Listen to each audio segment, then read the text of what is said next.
আমরা যেহেতু সমর্থন দিয়েছি, এটা আমাদেরই কাজ। আমি নির্বাচনে দাঁড়ালে, গামছা মার্কা নির্বাচনে দাঁড়ালে আমরা যা করতাম, আমরা রাসেলের হরিণ মার্কাও ঠিক তাই করি।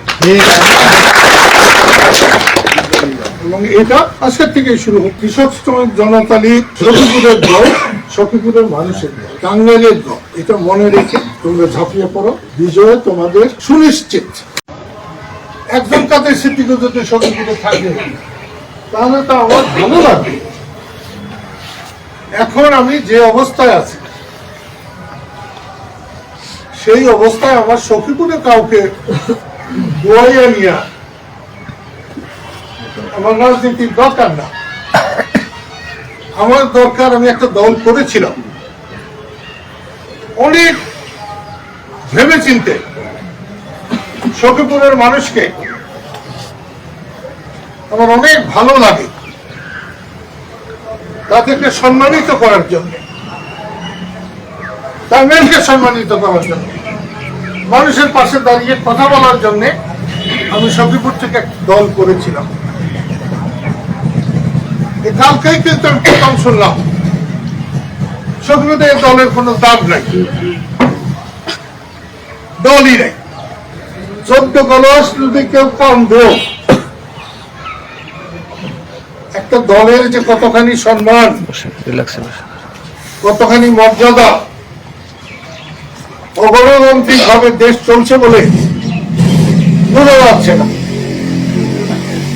কিন্তু দেশে গণতন্ত্রের সামান্য ছোঁয়া লাগলেই একটা দল যে কত বড় এবং একটা এলাকায় একটা দল থাকা সেটা যে কত সম্মানের সেটা বোঝা যাবে। যাই হোক, দলে থাকতে একরকম, দল থেকে বেরিয়ে গিয়ে আরেক রকম, এটার কোনো মানে হয় না। এবং আমি বলবো, আশিক ঠিকই বলেছে, যারা 2-4 জন বাইরে গেছে তাদেরকে নিয়ে যেটা সত্য সেটা বলতে হবে, বলতেই হবে, কিন্তু বেশি বলার কোনো মানে। আমি শুনেছি সানোয়ার কালকেই নাকি বলছে আমার বাড়িতেই আমার মিটিং করতে যায়নি। ভালো প্রবাস, ইলেকশনের পরে আবার তুমি কি বলবা একটু চিন্তা করো। এই দিন আরো দিন কিন্তু এটাকে ভাবতে হবে। বাদল তো আমাকে আজকে 10 বছর আগে থেকে সরকার থেকে সরিয়ে দেয়, তা যদি পারে এটা ভালো কথা। আমি কথাটা আকেলালিকে বলছিলাম, আমি এমনি একটু বোকা মানুষ, ছাড়তে পারি না। যৌবনকালে যখন যুদ্ধ করেছি তখন এরা যুবক ছিল, এখনো আছে, এটাই ধন্যবাদ। অনেক সময় বলেছি আজকে এই যে এখানে, আজকে তো আমি ভাবছিলাম 50টা মানুষ হবে, কাউকে না করে যথেষ্ট। আমি যা চাই না তার সাথে 5 গুণ বেশি, কিন্তু 10টা মানুষ নিবেদিত থাকলে আমি অনেক কিছু মোকাবেলা করতে পারি। সেই জন্য বলছি, আমরা যেহেতু সমর্থন দিয়েছি, এটা আমাদেরই কাজ। আমি নির্বাচনে দাঁড়ালে, গামছা মার্কা নির্বাচনে দাঁড়ালে আমরা যা করতাম, আমরা রাসেলের হরিণ মার্কাও ঠিক তাই করি। এবং এটা আজকের থেকেই শুরু হোক।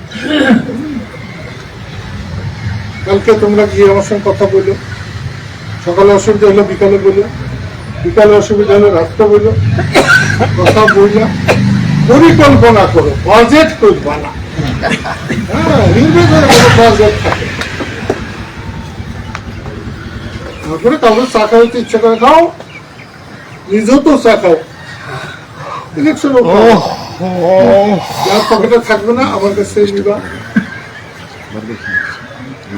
আমি যদি বড় ভাইকে দিতে পারি তাহলে তোমরাও আমার বড় ভাই। ছোট ভাই দেখো, নিজেরা যখন নিজেদের দৈন্য প্রকাশ করে হতাশ হাজার মানুষ আর আশাওয়ালা 10টা মানুষ, সমান সমান, অনেক ক্ষেত্রে 10 জনই বেশি। তাই তোমরা হতাশ হয়ে পরমুখাপেক্ষী হয়ে কৃষক শ্রমিক জনতা লীগ সখীপুরের দল, সখীপুরের মানুষের দল, টাঙ্গাইলের দল, এটা মনে রেখে তোমরা ঝাঁপিয়ে পড়ো। বিজয় তোমাদের সুনিশ্চিত। আল্লাহ তোমাদের রহমত করুক, তার পবিত্র আরশের ছায়া দলে তোমাদেরকে ছায়া দান করুক এবং তোমাদের মুখে আগামী 12 তারিখ যাতে বিজয়ের হাসি দেখতে পাই এই আশা ব্যক্ত করে এর মাঝে কোনোদিন আমরা এখানে সভা করবো। আর তোমরাও চিন্তায় রেখো, প্রত্যেক ইউনিয়নে 1বার 2বার যাবো। তোমরা আগে থেকে তারিখ করলে এখানে আগেই চিঠি দিয়ে রাখতে হবে থানায় ইউনোকে। এখানে অনুমতির কোনো ব্যাপার না, চিঠি দিয়ে রাখা সেটা করতে হবে। এবং আমি আজকেই বলে দেবো যে কালকেই তোমাদের সাথে ওনাদের লোকেরাও যাতে আমাকে জানিয়ে যে কে কে যোগাযোগ করবে, নিয়মিত যাতে যোগাযোগ করে। কিছুটা ত্রুটি আমাদেরও আছে, কিছুটা ওদের অনভিজ্ঞতার কারণে, তারা রাজনীতি করে না, তাদের অনভিজ্ঞতার কারণেও কিছু হয়েছে। দেখা যাক, এটা আগামী 20 দিনে